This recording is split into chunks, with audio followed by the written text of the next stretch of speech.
اور ان کے ذکر کا حق ادا کیسے ہوگا؟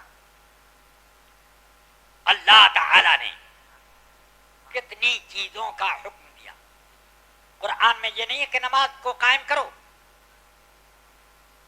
تو اب اس حکم پر عمل کرنے کا کیا طریقہ ہے؟ مسجدوں میں، گھروں میں، یا جہاں بھی نماز کا وقت ہو وہاں قائم کرو. یہی نا، پڑھو. اور روزہ رکھو.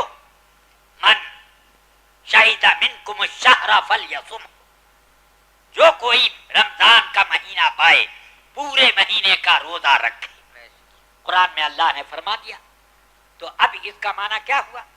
رمضان کا مہینہ آ جائے تو روزہ رکھو، روزہ رکھو.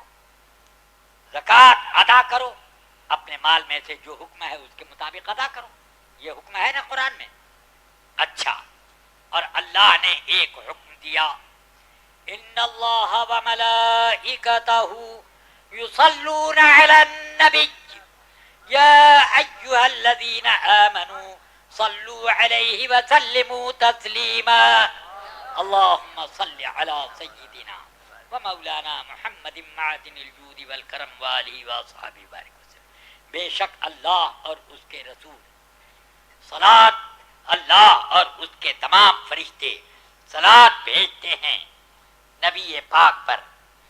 اے ایمان والو، تم بھی ان پر صلاۃ بھیجو اور سلام. میں نے ابھی ترجمہ درود کا نہیں کیا ہے، ہاں میں نے صلاۃ کا لفظ کہا.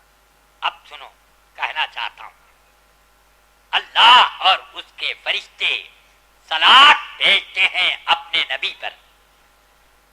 اے ایمان والو، تم بھی صلاۃ بھیجو اور سلام. کس کو کہا گیا؟ بے ایمانوں کو. کس کو کہا گیا؟ ایمان والوں. بے ایمان لوگ کہتے ہیں کہ نہیں حکم ہے زیادہ درود پڑھنے کا، یہ پڑھنے کا، وہ پڑھنے کا. جب شروع کیا تو درود اور ختم کیا تو درود اور یہ سلام، وہ یہ سب غلط.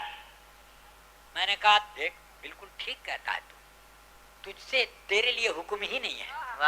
حکم تو ہمارے لیے ہے. تیرے لیے حکم ہوتا تو ایسی بات نہیں کرتا.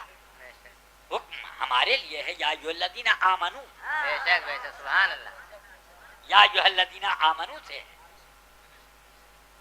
اب یہاں میں جو کہنا چاہتا ہوں وہ غور سے سنیے. اللہ اور اس کے فرشتے صلاۃ بھیجتے ہیں. یصلون علی النبی، نبی پر صلاۃ بھیجتے ہیں. صلاۃ کا معنی کیا ہے؟ آپ لوگ پڑھ دیتے ہیں درود. درود کا معنی کیا ہے بتائیے؟ بتائیے درود کا معنی کیا ہے؟ کیا ہے درود کا معنی؟ اللہم صلی، تو کیا اللہ بھی کہتا ہے اللہم صلی؟ کیا اللہ بھی یہی کہتا ہے اللہم صلی؟ تو درود کا معنی کیا ہے؟ یہ آپ کتابوں کو پڑھیے، تفسیروں کو اٹھائیے، ائمہ دین کے کلام کو الٹ پلٹ کیجیے، تب آپ کو سمجھ میں آئے گا.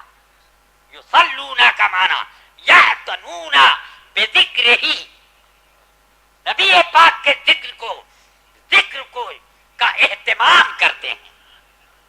اللہ اور رسول، اللہ اور اس کے ملائکہ نبی پاک کے ذکر کا اہتمام کرتے ہیں، ان کی شان کا اعتراف یعنی بلندی شان بیان کرتے ہیں. سبحان اللہ. تو اے ایمان والو، صلو علیہ، تم بھی ان کی رفعت شان بیان کرو. سبحان اللہ. سبحان اللہ. یہ نہ ہوا؟ اب تم بھی ان کی رفعت شان بیان کرو. اللہ نے کہا نماز پڑھو تو پڑھ کے دکھایا ہم نے. اب تم بھی اعتراء شان، اہتمام ذکر اور اہتمام شان کرو. تو آپ اس حکم کو سننے کے بعد کیا بولے؟ کیا بولے؟ اللہم صلی. اے اللہ تو اہتمام شان کر، تو اہتمام ذکر کر. جب نماز کا حکم دیا تو کسی نے نہیں کہا اے اللہ تو ہی نماز پڑھ لے، تو ہی زکات دے لے، تو ہی حج کر لے. جب صلاۃ کا ذکر آیا صلو تو آپ نے کہا اللہم صلی، اے اللہ تو ہی یہ کام کر دے.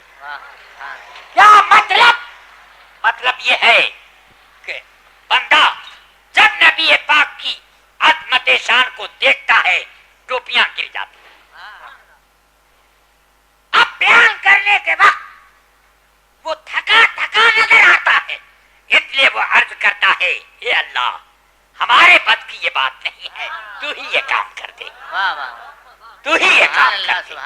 اس سے پتا چلا کہ اے رضا خود صاحب قرآن ہے، مداح حضور. سبحان اللہ اس سبحان سے اللہ پھر ممکن ہے کب اللہ یا رسول اللہ. اللہ تبارک و تعالی ہم تمام سنیوں کو اسی طریقے پر قائم رکھے.